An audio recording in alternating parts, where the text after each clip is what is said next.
Hello, I'm your host, Jackie Mullins, and welcome to From Cells to Us. How? The podcast where we figure out how life went from a single cell to complex creatures like us. Last episode was a big one. You did great. We covered a lot. RNA was exhausted, doing everything, storing information, catalyzing reactions, copying itself. It's like that mom of 8 kids, bags under her eyes, desperately needing help. And help arrived. Help is on the way, dear. And that help was amino acids. Simple organic molecules which were floating around in those protocells the whole time. We've come to know them as Mr. Potato Heads. Each one with a different side chain accessory that gave them different chemical superpowers. And RNA, through its folding magic, started grabbing them and sticking them together into peptides, which are just chains of amino acids linked together. Those peptides became workers. They could do chemistry RNA couldn't handle well. Better catalysts, hydrophobic pockets, metal coordination. They could stabilize RNA, protect it, help it function better. So RNA finally had its employees. The cell business is about to launch. But there was still one massive, glaring problem. Storage. RNA is fragile. It breaks down in heat, degrades over time, falls apart under stress, and as life got more complex, there was more reactions, more peptides being made, more heat being generated. RNA was trying to store more and more information on what was essentially tissue paper. It couldn't last. RNA needed a filing cabinet, a backup system, something stable that could store information long-term without falling apart. So Earth is kind of turning into Bernie Sanders, you know? Once again, I'm asking for your changing support. Something's got to give. That was a horrible Bernie Sanders. And through another happy little accident, that system emerged.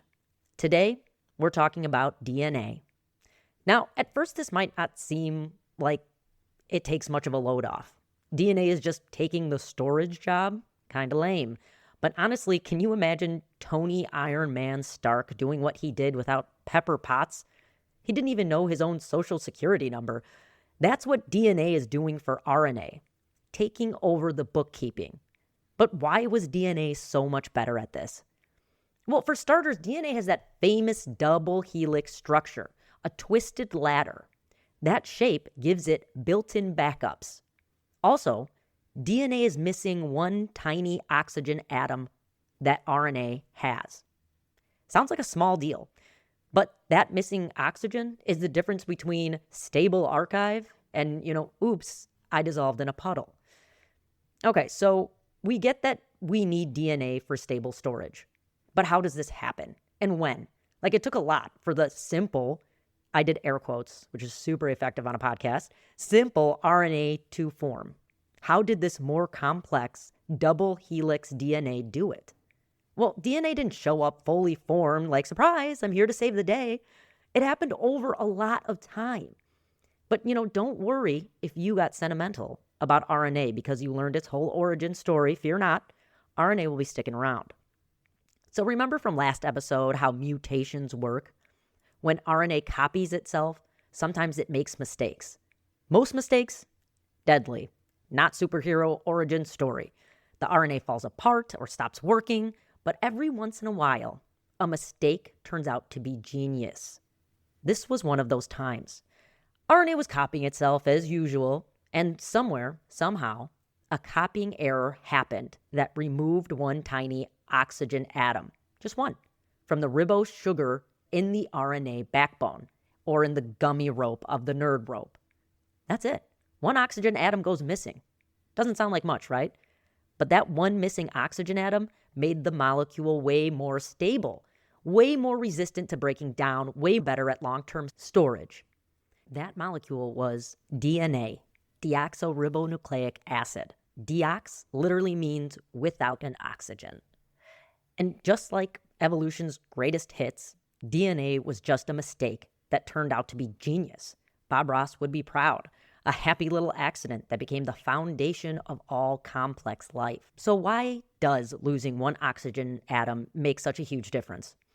That extra oxygen atom in RNA makes it chemically reactive. It's like having a loose thread on your sweater. One little tug and things start unraveling.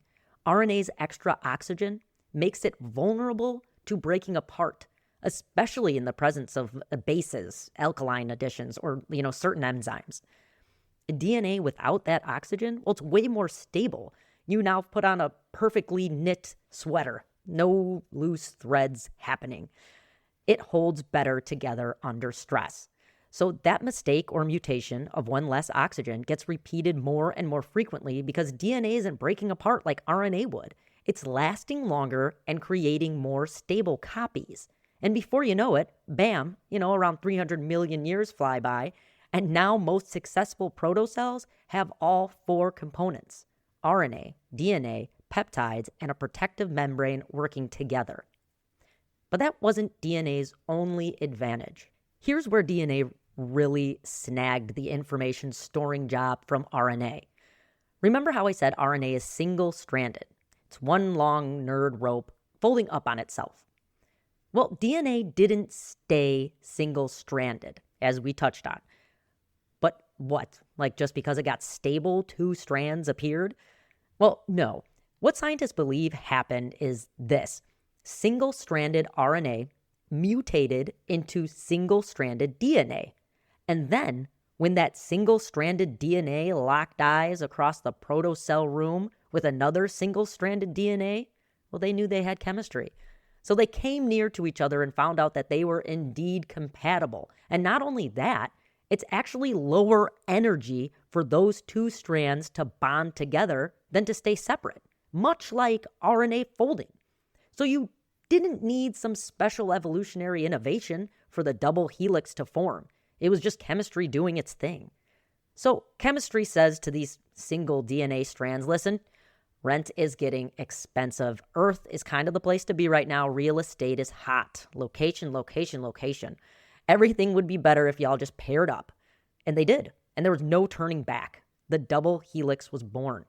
And if you need a visual, there was this amazing meme during peak Game of Thrones, when it was like not in the last season. And it was Daenerys, mother of dragons, with her 2 curls in front of her face. One curl was labeled RNA, single-stranded, and the intertwined curls were labeled DNA, double-stranded. Accurate and hilarious. So DNA has that famous double helix structure, the twisted ladder. But why does that matter? Well, picture a ladder, the sides of the ladder, the parts where you'd never actually grab, because who grabs the sides of the ladder? Except Tom in Tom and Jerry cartoons when he has to go down really fast. Anyway, those are made of sugar and phosphate. Boring backbone stuff. They're important structurally, but they don't carry any information. Exactly like the gummy string of our RNA nerd rope. I know I keep banging away at that comparison, but it's just so dang good. So the rungs of the ladder, the place where you'd actually climb up, that's where all the important stuff is. Each rung is made of 2 bases, nucleotide letters, and they reach across and hold hands in the middle, making a full rung. And here's the key. A always pairs with T. G always pairs with C. Always, no exceptions. A and T, G and C, till death do them part. Just remember at and guk, just like the Flidnistifer from Cloudy with a Chance of Meatballs. At and guk. Now, here's what makes this brilliant. The sequence, or the order of those rungs, the order of the letters along one side of the ladder, that's the information. That's it. That's the whole secret. It's like Morse code. Dots and dashes mean nothing on their own, but string them together in the right order, and you've got a message. DNA is the same exact thing. A, T, G, C, they mean nothing individually. But the order that they're in, that's the instruction manual. It's like every sentence you've ever written is just a remix of the alphabet. The alphabet means nothing by itself. But in certain orders, you can basically do anything. And because A always pairs with T and G always pairs with C, if you know one side of the ladder, you automatically know the other side. It's like having a backup. So if something happens to one strand, you can rebuild it from the other one. It's a built-in redundancy. This is why DNA is so much more stable than RNA for long-term storage. It's got a buddy system, much like camp counselor Lars in Heavyweights. Don't worry, Nurse Julie, I have them on the buddy system. So compare this with RNA's one strand. Those half-umbrella nucleotides freaking out in water and just attaching to, anyone that'll make them dry. Nucleotide hussies, if you ask me. But no judgment, chemistry is chemistry. But that panicked attachment, there's no rhyme or rhythm, and RNA is single-stranded, so there's no buddy system. If it breaks, there's no mirror copy to rebuild from. It's just gone forever. But in DNA, if a part of a strand gets ruined, you just look on the other side of the ladder and you can build it back how it was, and your day will continue.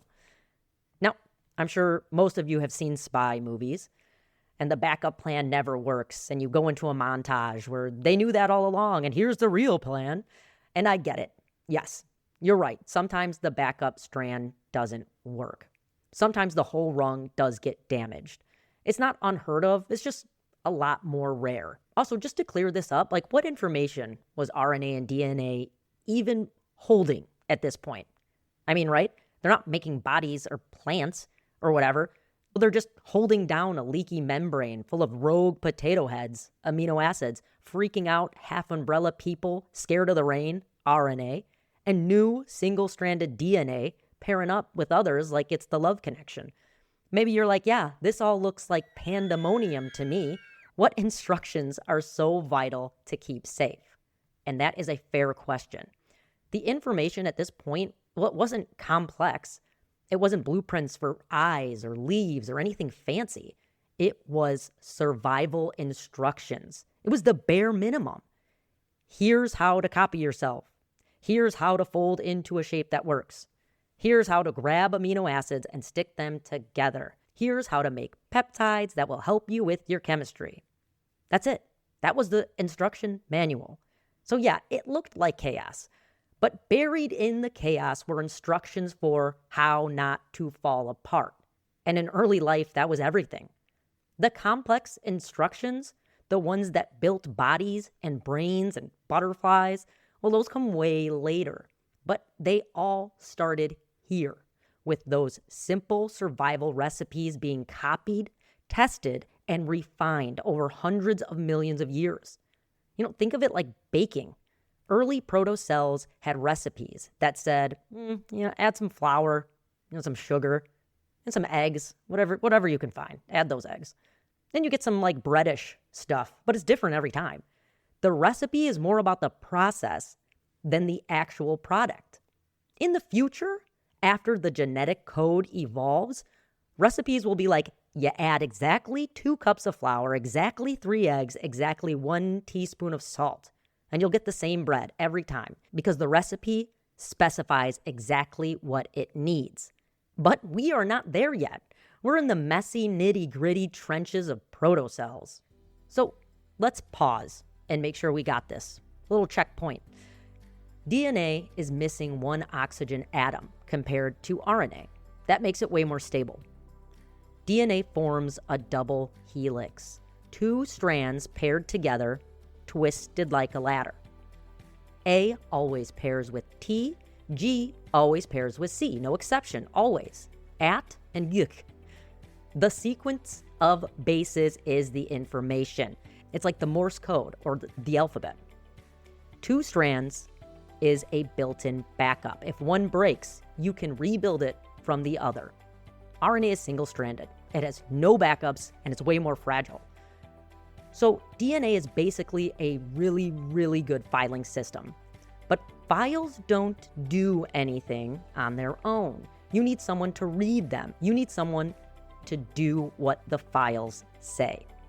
And that is RNA's new job.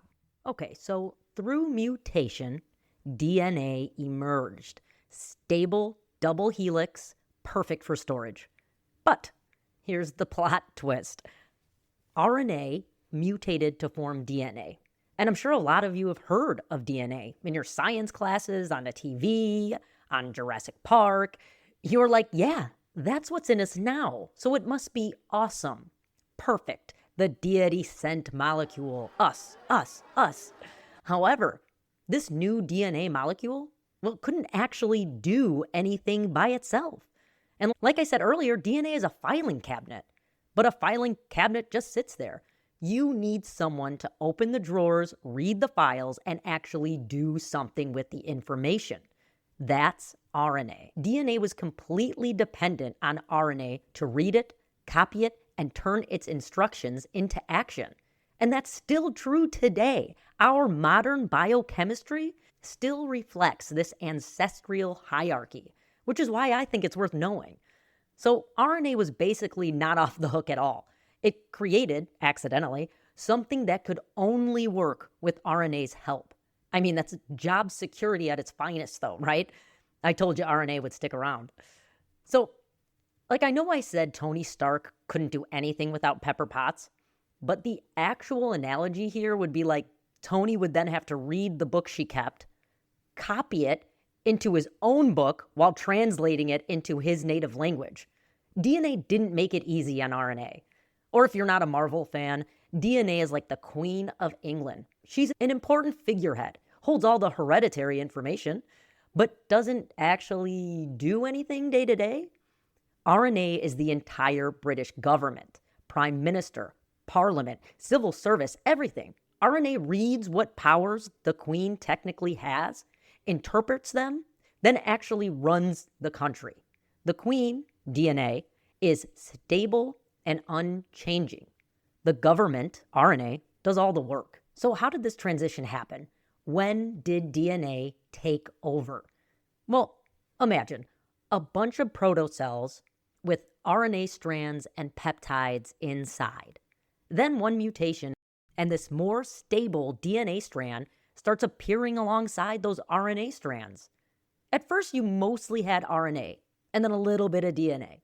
The DNA was more stable, so it lasted longer. It made more copies of itself without breaking down. The ratio started to shift. More DNA, still plenty of RNA, but now DNA was handling more and more of the storage while RNA was focused on the work.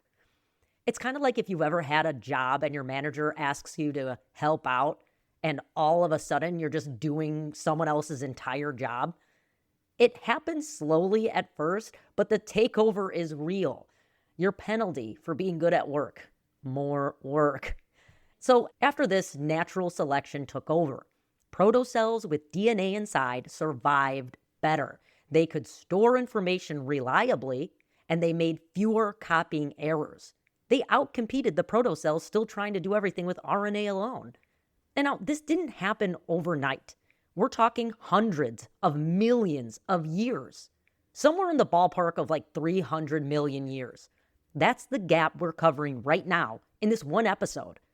You're listening to 30 to 40 minutes of me explaining 300 to 500 million years of slow, clumsy, messy transitions. Think about how many rounds of trial and error, mostly error, there must have been for me to only need one episode to tell you about the final result. But eventually, bam, most successful protocells had all four components working together: RNA, DNA, peptides, and a protective membrane. Just for a frame of reference, we're now out of the Hadean eon and into the Archean eon, about 3.8 to 2.5 billion years ago. Remember the Hadean eon was the molten nightmare? Well, the Archean eon, still pretty hostile, but now life is actually happening. So let's do another checkpoint. Let's do a recap of where we are. RNA was doing chemistry, reading DNA, coordinating everything, like the British government. DNA was storing information stably. It was the Queen of England. Peptides were helping with reactions and protecting RNA, the workers. Fatty acid membrane was keeping it all contained. The information being stored is basic, but so necessary. So now we have a team. DNA storing information, RNA reading it and doing chemistry, and peptides helping with all the heavy lifting. But here's the thing, the system is still pretty crude. It worked, but it was messy, inefficient, and random. Before we get to how the system got organized, we need to talk about how this DNA storage thing actually got discovered. Because humans didn't always know about DNA, and when we finally figured it out, it was a really big deal. So, how long have humans known about DNA? Well, we've actually known DNA existed for a while. Scientists figured it out back in the 1860s. For reference, Abraham Lincoln is president, and child labor laws are considered silly and outdated. That's a long time ago. People were not using toilet paper regularly at this point, but we knew DNA was in a cell. Wild times. But for almost 100 years, nobody knew what it actually looked like. Nobody knew the structure. And without the structure, you can't really understand how it works. Then, in 1953, everything changed. James Watson and Francis Crick, two scientists at Cambridge, published a paper that was barely a page long. And in that one page, they described the double helix, the twisted ladder. A pairs with T, G pairs with C, the whole thing. It was revolutionary. That paper might have been the most important scientific publication in the 20th century. But here's a part that often gets left out.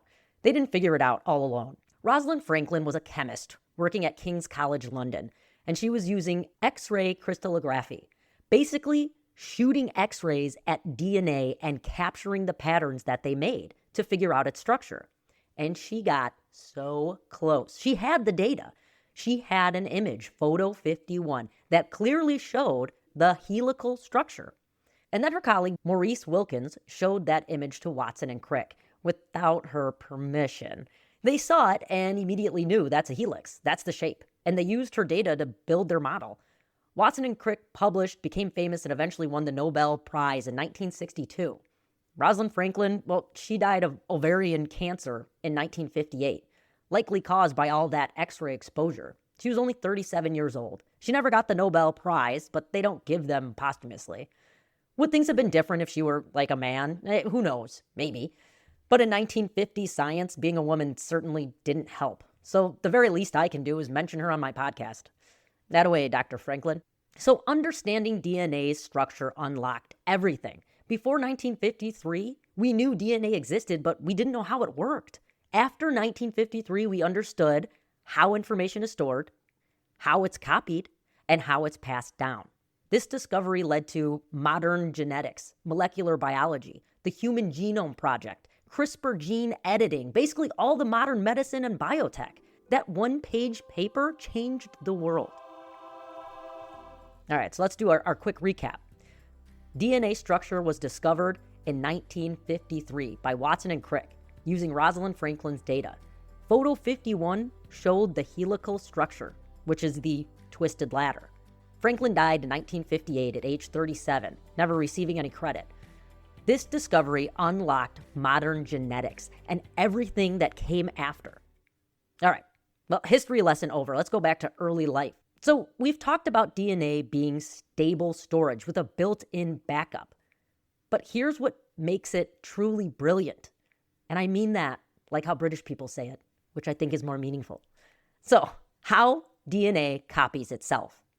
Remember how the double helix has two strands paired together, like the rungs of a ladder, with either an A with a T or a G with a C? Well, then it's time to divide. And here's what happens. The two strands unzip. They separate down the middle, like opening a zipper and splitting the ladder, but both sides get a rung. Now you've got two single strands, each with its sequence exposed. And this is what makes DNA so special, because each strand becomes a template. If one strand reads A, T, G, C, the new strand building off of it has to be T, A, C, G. The bases pair automatically. A grabs T, G grabs C. So maybe you're asking questions here in your mind, like, oh, DNA unzips now. That's cool, I guess. And where are these bases coming from? Totally legitimate questions. So unlike today, like where DNA has a whole molecular pit crew to unzip it carefully, in the proto world, it was physics that unzip DNA, not biology. We're out of the Hadean eon, but the Archean eon is no day at the beach. DNA isn't sipping a frozen cocktail with a little umbrella. It's fighting for its life. Earth was hot, hot, hot. The pH was changing constantly. There's plenty of other chaos going on. DNA was held together by its nucleotides, right? By the A and T and G and C paired up in the middle of those ladder rungs. But what held those letters together? What actually held the rungs together? And that's hydrogen bonds. A and T has 2 hydrogen bonds. G and C has 3 hydrogen bonds. Now, hydrogen bonds are very sensitive to heat and fluctuating chemistry. So, say the heat got turned up. There was a change in salt concentration, or the puddle that you were in started drying out. DNA would then peel apart naturally as those hydrogen bonds broke. So if you were announcing what was taking place to onlookers or something, you wouldn't be like, and see how the DNA unzips to have itself copied. How wondrous. Like you were in National Geographic describing a blooming flower. No, you'd be like an announcer after someone just took a big hit. It's more like, the environment shook the ladder until the rungs popped loose. That DNA has been split right apart. That'll be felt tomorrow morning, folks. The strands didn't unzip on purpose. They drifted apart because the conditions forced it to happen. And now we have unzipped DNA just chilling. That's when the copies can be made. But where are these nucleotides coming from? Well, just like amino acids, they were already there, floating inside and around the protocells. And remember, the fatty acid membrane? Well, it's like that bouncer who let you back into the same bar you got kicked out of the night before for jumping on a table. Speaking about a friend, obviously. Point is, the membrane wasn't great at its job. Lots of things got through. And because of this, free nucleotides, A, T, G, C, could drift into the protocell even if they weren't already in there. The protocell interior was basically a molecular junk drawer. Now chemistry kicks in because A with T and G with C are attracted to each other. So each unzipped strand of DNA is laid out like a strip of magnets. And as soon as any A passes a T, it gets pulled in. Or a C passes a G, and so on until you get a full copy of the unzipped DNA strand. Again, not because it's smart, not because it's alive, but because it fits. So from one double helix, you get 2 perfect copies. Or, as perfect as early protocell life could manage. Mostly accurate would probably be the better description, I suppose. Each has one old strand, the template, and one new strand, the copy, and usually identical to the original. This is why the double helix was such a game changer. Not just stable storage, self-replicating storage. DNA could make near perfect copies of itself over and over, and with way fewer errors than RNA ever could. And when that protocell divided, meaning when the fatty acid spherical Oreo decided it was too big and started pinching into 2 cells instead of 1, well, each daughter cell got 1 complete copy of the DNA. Same instructions passed down. Any dividing cell that left with a copied strand of DNA usually got what was meant to be passed on. That's inheritance right there. So instead of messy RNA making clumsy copies of itself and the cell splitting and taking that error-prone copied RNA, just drifting away like, bye, buddy, hope you find your dad. Well, that replicated RNA probably won't find its dad because it's likely a mutated strand that won't stay stable for long. Just a morbid little RNA joke for you. DNA was much better than RNA at this process. Sure, DNA made copying errors occasionally, a wrong base here, a skipped letter there. But here's the thing, those errors became mutations, variations. And variations are the raw material for evolution. Without copying errors, every cell would be identical forever. No change, no adaptation, no us. DNA struck the perfect balance. Accurate enough to pass down working instructions, messy enough to create variation. DNA was much better than RNA at this process. This is the mechanism that would eventually allow life to go from single cells to, well, everything. Okay, so now we've got the team assembled. DNA is storing information. RNA is reading it and doing chemistry. Peptides helping with the reactions. Membranes keeping it all together. Life is working. Protocells are dividing, evolving, competing. But, of course, here's the thing. This whole operation was still pretty chaotic. Think about it. RNA would read DNA, then fold into shapes, sometimes grab an amino acid, sometimes stick them together with other peptides, but there was no system, no organization, no standardized process. It's like if you had a factory where the workers just kind of showed up and built whatever they felt like that day. Sometimes you'd get a useful product. Sometimes you'd get junk. No quality control. What life needed was organization, a systematic way to translate the information of DNA into specific, precise instructions for making specific, precise peptides. Life needed a code, a language, a way to reliably go from this is DNA sequence to this exact peptide. And that's where things get wild, because RNA, that overworked British government, was about to invent something extraordinary.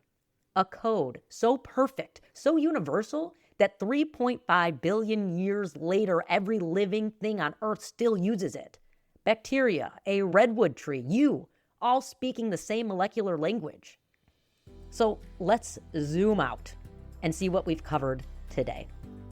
RNA had helpers now. Peptides doing chemistry, making life more capable. But RNA still had a huge storage problem. It was fragile, breaking down, losing information. Through mutation, losing one oxygen atom, RNA created DNA. More stable, more reliable, perfect for long-term storage. Then, DNA got even better.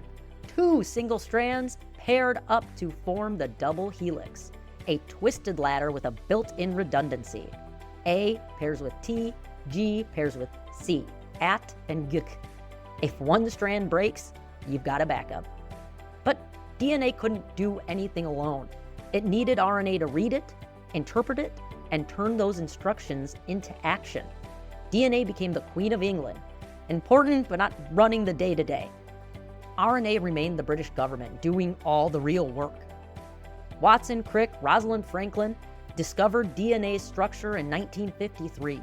Photo 51 showed the helix. That discovery unlocked modern genetics and everything that came after. So now in our protocells we have DNA, our stable information storage. RNA, reading DNA, doing chemistry, coordinating everything. Peptides, specialized workers helping with reactions. Membranes, keeping it all contained. The team is assembled, but the system is messy, disorganized, and efficient. What comes next? Organization, systemization, a code. Next time on From Cells to Us, the genetic code is born. Life invents a language that translates DNA sequences into precise peptide instructions. 3-letter words that specify which amino acids go where. The code that every living thing on Earth still speaks today. I can't wait. And 2 quick notes for you wonderful listeners. First off, I'm aware the episode was accent heavy, and for that I apologize. However, this is in no way my resignation of using them, just my acknowledgement that I'm not very good at them. I hope you were able to get through it. I took so many takes of that Mrs. Doubtfire part, but kept laughing afterwards, so what was recorded was the best I could do. I hope you were still able to enjoy it. Second, I want to congratulate you on making it 3 episodes into your origin story. We've gone from molten Earth to DNA in 3 episodes. That's 4 billion years of history. Pat yourself on the back. You deserve it. And thanks for joining me on this biological journey. I'm Jackie Mullins, and this has been From Cells to Us. How?